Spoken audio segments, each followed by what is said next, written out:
Dharmanath beach निमित्त वृषभ महादेव शिवमल्हार म्हाळसा एक कुंडी याग धर्मनाथ बीच उत्सव मोठ्या उत्साहात पार पडला। सय्यद पिंपरीच्या ओम चैतन्य गहिनीनाथ आखाडा बाफणा वेअर हाऊस जवळ या धार्मिक कार्यक्रमांचं आयोजन करण्यात आलं होतं। परमपूज्य महंत श्री सोमेश्वर नंदनाथ महाराज आणि समस्त भक्त परिवार यांच्या मार्गदर्शनाखाली मोठ्या उत्साहात पार पडला। मुख्य वैशिष्ट्ये म्हणजे यंदाच्या वर्षीचा आलेला योग हा 450 वर्षांनंतर आलेला हा दुर्मिळ योग आहे। यावर्षी यथाशक्ती यथाभक्ती दानधर्म केल्यानं आपल्याला अनेक इच्छा पूर्ण होतील आणि पुण्य लाभते अशी वंदता आहे।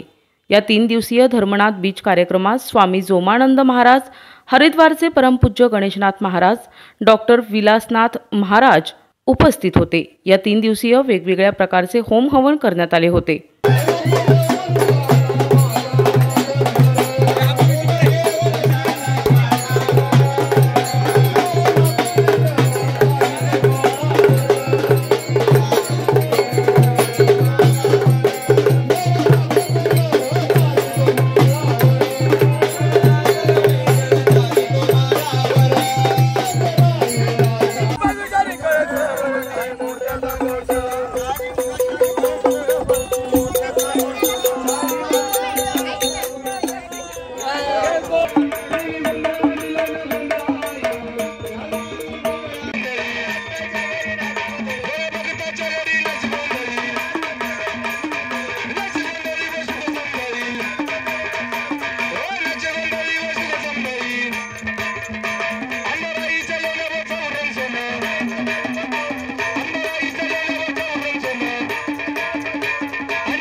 धर्मनाथ बीच उत्सवाबद्दल गीत कुलकर्णी सौरभ दाभाडे आणि डॉक्टर अमोल भालेराव यांनी माहिती दिली।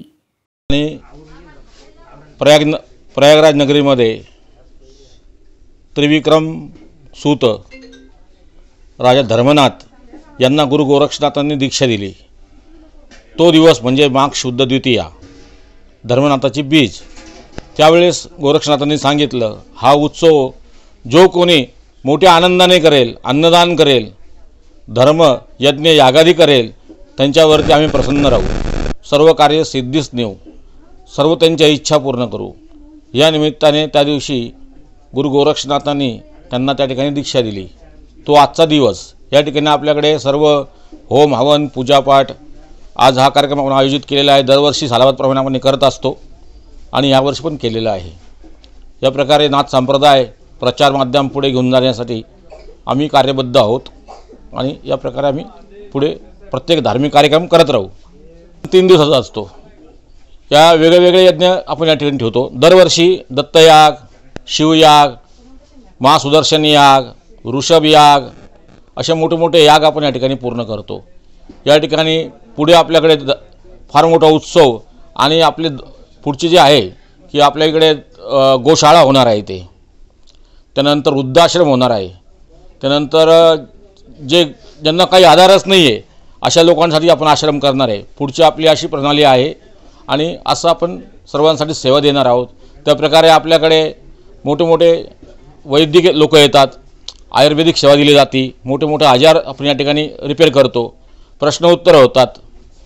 या प्रकारे ध्यान मार्गातून कुंडलिनी शक्तीद्वारे आपण लोकांना मार्गदर्शन करतो। लसीकरणाने संदेश द्या, धर्म करा, धर्म जागृत ठेवा, सर्वांचं हित करा, गोरगरिबांना अन्नदान करा, गोसेवा करा आणि सर्वांना वात्सल्याने सांभाळा। आणि आपण आज ओम चैतन्य गहिनीनाथ सिद्ध शक्तीपीठ सिद्ध पिंपरी हे ओझर जवळ बाफना वेअर हाऊस जवळ आहे।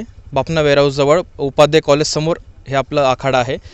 इकडे सगळ्या भक्तांना मार्गदर्शन दिलं जातं। इकडे आपल्याकडे गहिनीनाथ बाबांची स्थापना झाली आहे, शंकर महाराजांची स्थापना झाली आहे, गुरु गोरक्षनाथांची स्थापना झाली, तशीच माँ कालीची सेवासुद्धा इकडे नित्य नियमाने होते। सगळ्या भक्तांची इकडे जेवढेही काही समस्या असतील, मग ते स्वास्थ्य संबंधित असतील किंवा त्यांची काही पारिवारिक समस्या असतील, सगळ्या समस्या इकडे सोडवले जातात। इकडे मार्गदर्शन केलं जातं नाथांच्या द्वारे। तर सर्व भक्तांना विनंती आहे की सगळ्यांनी आखाड्यात भेट द्यावी आणि याचा लाभ घ्यावा। आम्ही ओझर येथील सिद्ध गहिनीनाथ पीठ या आश्रमातून बोलतोय। आमच्या इथे दरवर्षी नाथपंथातील उत्सव साजरे केले जातात, जसे धर्मनाथ बीज, गुरुपौर्णिमा, गुरु गोरक्षनाथजींचा प्रकट दिन। आणि आता सध्या आमच्या आश्रमात धर्मनाथ बीज हा उत्सव मोठ्या जल्लोषात सुरू आहे। गेल्या 3 दिवसापासून हा उत्सव सुरू आहे। यामध्ये वेगवेगळ्या प्रकारचे याग चालू आहे। पहिल्या दिवशी आमच्याकडे भजनाचा कार्यक्रम झाला। काल रात्री खंडेराव महाराज म्हाळसाई यांच्या नावे इथे जागरणाचा कार्यक्रम झाला आणि पंचक्रोशीतल्या सर्व ग्रामस्थांनी या कार्यक्रमाचा आनंद घेतला।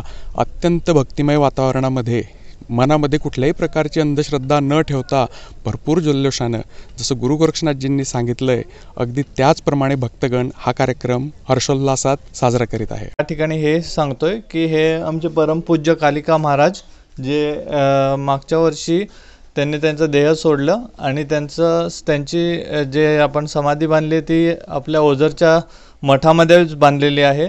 आणि आता त्याच आश्रमामध्ये आपण त्यांचा बार्शीचा कार्यक्रम करत आहोत 2 मार्च 2024 या दिनांकावर।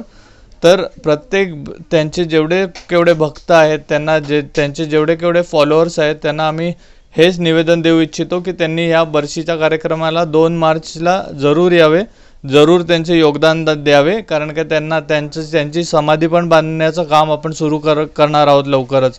तसेच प्रथम दिवशी भजनाचा कार्यक्रम तसेच खंडेराव महाराज जागरणाचा कार्यक्रम असे अनेक धार्मिक कार्यक्रम करण्यात आले। तसेच कालिका महाराज यांचा बार्शीचा कार्यक्रम 2 मार्चला ठेवण्यात आले आहेत। या कार्यक्रमात मोठ्या संख्येने नाशिककर उपस्थित राहावे असे आवाहन करण्यात आले आहे।